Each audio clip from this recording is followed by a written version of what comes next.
Assalamu alaikum, I'm Aisha and you're watching SAMAA News. Here are today's headlines.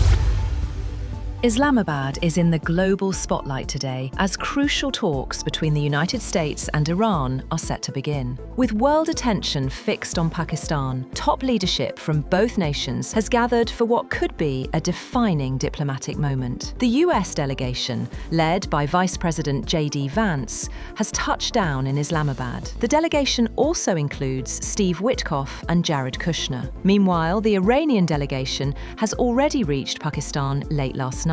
The delegation is headed by Bakir Kalibaf and includes Abbas Arakchi. The talks are being viewed as a major diplomatic breakthrough, with Pakistan positioned as a facilitator of global peace efforts.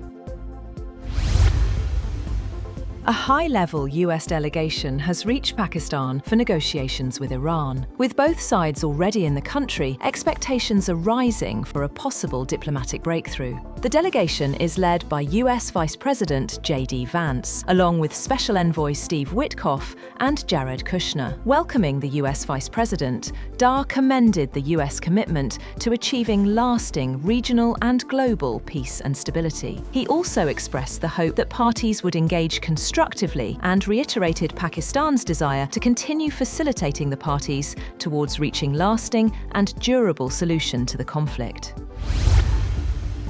Just before leaving for Pakistan, US Vice President Vance said he expects positive negotiations with Iran, but also warned that any attempt to play the United States would be met with a firm response. Speaking to reporters, he said, "Washington is open to engagement if Tehran negotiates in good faith, as diplomatic efforts continue under a fragile ceasefire." A multi-layered security plan has been deployed as Pakistan prepares to host Iran-US peace talks in Islamabad. Authorities say thousands of personnel are in place, with parts of the capital under lockdown and a strict security perimeter around the venue. According to sources, advance teams from both countries have already arrived at the Islamabad hotel, where the delegations will be based. The talks are expected to focus on extending the ceasefire and easing tensions, as both sides arrive with key demands ahead of negotiations.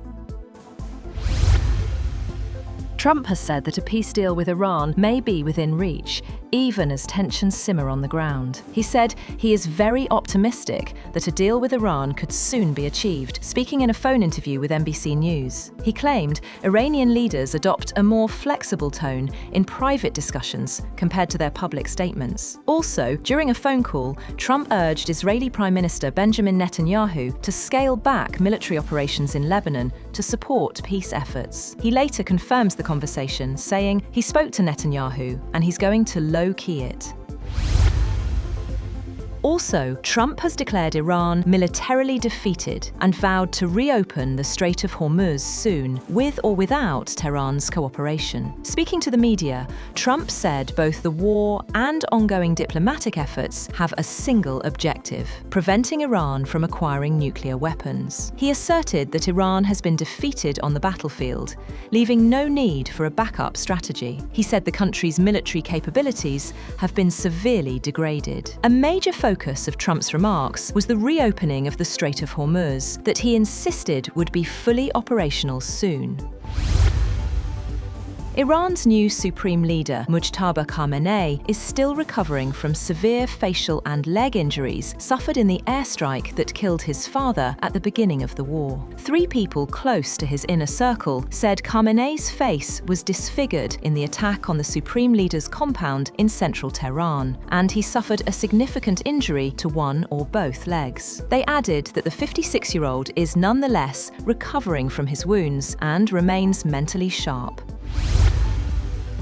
Iran's Deputy Foreign Minister Majid Takht Ravanchi says a consensus has been reached to use Tehran's 10-point plan as the basis for negotiations with the United States. He said that Iran supports diplomacy but will not accept talks built on false premises or aimed at enabling further military action.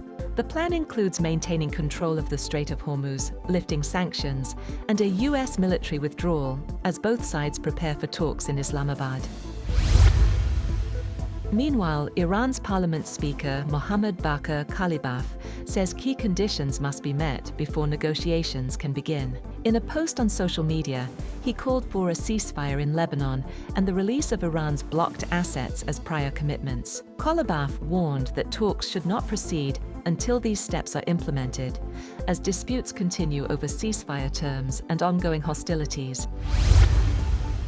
And the Artemis II capsule and its 4-member crew have streaked through Earth's atmosphere and safely splashed down in the Pacific Ocean after nearly 10 days in space, capping the first voyage by humans to the vicinity of the Moon in over half a century. NASA's gumdrop-shaped Orion capsule, dubbed Integrity, parachuted gently into calm seas off the Southern California coast, concluding a mission that 4 days prior took the astronauts 252,756 miles away from Earth, deeper into space than anyone had flown before. That's all for now. For more updates, visit www.SAMAA.tv. Thank you for watching SAMAA News.